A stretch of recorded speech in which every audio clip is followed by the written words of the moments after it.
আল্লাহর ইবাদত করি। কাদিয়ানী বলছে, এই যে রুহানি খাজাইন 18 নম্বর খণ্ডের 231 নম্বর পৃষ্ঠায় সে লিখেছে, সে লিখেছে सच्चा खुदा वो खुदा है, सच्चा खुदा वो खुदा है जिसने कादियान में अपना रसूल भेजा। সত্য খুদা ওই খুদা যিনি কাদিয়ানে তার রাসূল প্রেরণ করেছেন। আচ্ছা, আপনারা বলেন, আমাদের নবীর পরে ভারতের পাঞ্জাবের গুরুদাসপুরের কাদিয়ানে আল্লাহ তার কোন নবী পাঠিয়েছেন? এবার বলেন, এই যে কাদিয়ানির 8-10টা বক্তব্য আমি তার কিতাব খুলে দেখাইলাম, এই বক্তব্যের আলোকে এবার আপনারাই ফতোয়া দেন, কাদিয়ানীরা মুসলমান না কাফের? আর আসতে বলেন। এবার আসেন আরেকটা প্রশ্নের জবাব দিয়ে আমি শেষ করছি। পৃথিবীতে যারা মুস্তাশরিকিন আছে, মুস্তাশরিকিন ওরিয়েন্টালিস্টরা বর্তমানে এই ফিতনাগুলোকে সহজ করার জন্য, যেমন তারা যারা খ্রিস্টান আছে তাদের নাম দিয়েছে ঈসাই মুসলিম, যারা কাদিয়ানী আছে তাদেরকে নাম দিয়েছে আহমদিয়া মুসলিম। তারা আমাদেরকে বলে যে, শুনেন, আমাদের ধর্ম পরিচয়ে হ্যাঁ পার্থক্য আছে, আপনারা মোহাম্মদী মুসলিম, এরা ঈসাই মুসলিম, এরা আহমদিয়া মুসলিম। শুনেন, আহমদিয়া মুসলিম বলতে দুনিয়াতে কোনো মুসলিম নাই, ঈসাই মুসলিম বলতে দুনিয়াতে কোনো মুসলিম নাই। মিল্লাত আবিকুম ইব্রাহিম ওয়া সাম্মাকুমুল মুসলিমিন, যারা সরওয়ার দু আলমের রিসালাতকে স্বীকার করবে, যারা সরওয়ার দু আলম সাল্লাল্লাহু আলাইহি ওয়াসাল্লামের খতমে নবুয়তকে স্বীকার করবে, তারাই হবে সরওয়ার দু আলমের উম্মত। ঈসাই মুসলিম বলতে দুনিয়াতে কোনো মুসলমান নাই, কাদিম আহমদিয়া মুসলিম বলতে দুনিয়াতে কোনো মুসলমান নাই।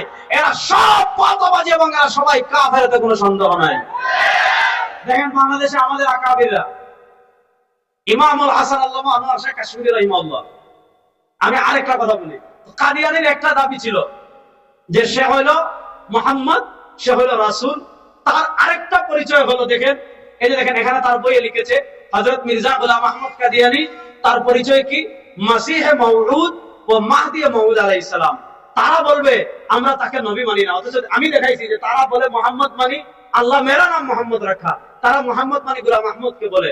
তারা আরেকটা বলে যে কাদিয়ানী মাসিহে মওউদ, কাদিয়ানী যেমন এখানে লিখছে মাসিহে মওউদ, মানে কাদিয়ানী প্রতিশ্রুত মাসিহ। প্রতিশ্রুত মাসিহ মানে কি? কিয়ামতের মৌলিক আলামতের একটা আলামত নুজুলে ঈসা। ঈসা আলাইহিস সালাম দুনিয়াতে আসবেন, দুনিয়াতে আসবেন। ঈসা আলাইহিস সালাম দুনিয়াতে আসবেন, এটা খতমে নবুয়তের জন্য প্রতিবন্ধক না। এই ব্যাপারে আপনার বিস্তারিত ইমামুল হাসান আল্লামা কাশ্মীরি রাহিমাহুল্লাহর কিতাব আছে আত-তাসরিহ বিমা তাওয়াতারা ফি নুজুলিল মাসিহ, ওখানে মাদ্রাসার ছাত্ররা পড়বেন, পাবেন। মুফতি শফি রাহিমাহুল্লাহর কিতাব আছে মাসিহ মুহাম্মদ কি পেহচান। ওই যে সিরিয়ার বাবে লুদ্দে, দিমাশকের বাবে লুদ্দে আল মালহামাতুল কুবরা, ইহুদিদের সাথে চূড়ান্ত যুদ্ধ করার জন্য দিমাশকের সবুজ গম্বুজে ঈসা আলাইহিস সালাম আসমান থেকে আসবেন। গোলাম আহমদ কাদিয়ানী বলেছে, ওই যে কিয়ামতের আগে যে ঈসা দুনিয়াতে আসবে, সে বলেছে ওই ঈসা হইলাম আমি। এবার আমি খুব সহজে 3-4টা পার্থক্য দেখাই। হযরত ঈসা আলাইহিস সালাম তার বাপ নাই, তার বাপ, ঈসা সালামের বাপ ছিল নাই। কাদিয়ানীর বাপ আছে না নাই? আছে। ঈসা আলাইহিস সালামের মায়ের নাম মারিয়াম। ঈসা আলাইহিস সালামের মায়ের নাম বলেন না, ঈসা আলাইহিস সালামের মায়ের নাম কি? কাদিয়ানীর মায়ের নাম চেরাগ বিবি। বলেন, কাদিয়ানীর মায়ের নাম কি? ঈসা আলাইহিস সালাম নামবেন কোথা থেকে? আসমান থেকে। ঈসা আলাইহিস সালাম নামবেন কোথা থেকে? এবার বলেন, কাদিয়ানী আসমান থেকে নামছে না তার মার পেট থেকে বের হয়েছে? ঈসা আলাইহিস সালাম দুনিয়াতে এসে আল মালহামাতুল কুবরা বাবে লুদ্দে দাজ্জালের সাথে চূড়ান্ত যুদ্ধ করবেন, দাজ্জালকে হত্যা করবেন, দুনিয়াতে খেলাফত 40 বছর প্রতিষ্ঠা করবেন, মদিনায় ইন্তেকাল করবেন। নবী করিম ইসলাম আবু বকর ওমর রাদিয়াল্লাহু তাআলা আনহুর কবরের পাশে আরেকটা খালি জায়গা আছে যেখানে ঈসা আলাইহিস সালামকে ইন্তেকাল করা হবে।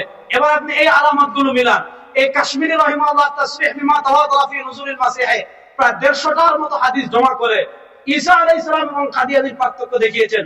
মুফতি মুহাম্মদ শফি রাহিমাহুল্লাহ তার জাওয়াহিরুল ফিকহের প্রথম খণ্ডে একটা রিসালা লিখেছেন, মাসিহ মওউদ কি পহচান, প্রতিশ্রুত মাসিহের পরিচয়। সেখানে তিনি নকশা করে কাদিয়ানী এবং প্রতিশ্রুত মাসিহের ভিতর কি পরিমাণ পার্থক্য আছে সেটা তিনি দেখিয়েছেন। এবং হযরত মুফতি শফি সাহেব রাহমাতুল্লাহ আলাইহি আরেকটা রিসালা লিখেছেন, দাওয়ী মির্জা। এটা জাওয়াহিরুল ফিকহের প্রথম খণ্ড পাবেন। দাওয়ী মির্জা মানে গোলাম আহমদ কাদিয়ানী শুধু এক কারণে কাফির না, গোলাম আহমদ কাদিয়ানী কাফের হওয়ার কারণ হলো 39টা, 49টা। কয়টা? 49টা কারণে তার কোরআন সুন্নাহ বিবর্জিত 49টা দাবির কারণে কাদিয়ানীরা কাফের। সুতরাং আমাদের মুরব্বীরা, আমাদের আকাবিররা, তাদের সবার প্রাণের একটা দাবি ছিল যে পাকিস্তানে পৃথিবীর প্রায় 30-এর অধিক রাষ্ট্রে কাদিয়ানীকে যেমন রাষ্ট্রীয়ভাবে মুসলিম ঘোষণা করা হয়েছে, আমাদের বাংলাদেশে তারা থাকুক, আমাদের কোনো আপত্তি নাই। এই রাষ্ট্রে হিন্দু আছে, বৌদ্ধ আছে, ইহুদি আছে, খ্রিস্টান আছে, সবাই যার যার পরিচয় নিয়ে থাকে। হিন্দুরা তাদের হিন্দু পরিচয় পূজা করে, খ্রিস্টানরা তাদের খ্রিস্টান পরিচয় ক্রিসমাস ডে পালন করে, বৌদ্ধরা তাদের বৌদ্ধ পরিচয় বৌদ্ধ পূর্ণিমা করে, কাদিয়ানীরা কাফের পরিচয় ইস্তেমা আসমান করুক, আমাদের কোনো আপত্তি নাই। কিন্তু সরলমনা মুসলমানদেরকে মুসলমান পরিচয়ে, সরওয়ারে দু আলমের উম্মত পরিচয়ে ইস্তেমা করবে, আর বাংলাদেশে যারা মসজিদ বানিয়ে ফেলবে, স্বৈরাচার বাংলাদেশ থেকে বিদায় নিয়ে নিয়েছে, আল্লাহর নবীর সবচেয়ে জঘন্য দুশমন কাদিয়ানীদেরকে বাংলাদেশে মুসলমান আমরা দেব না ইনশাআল্লাহ।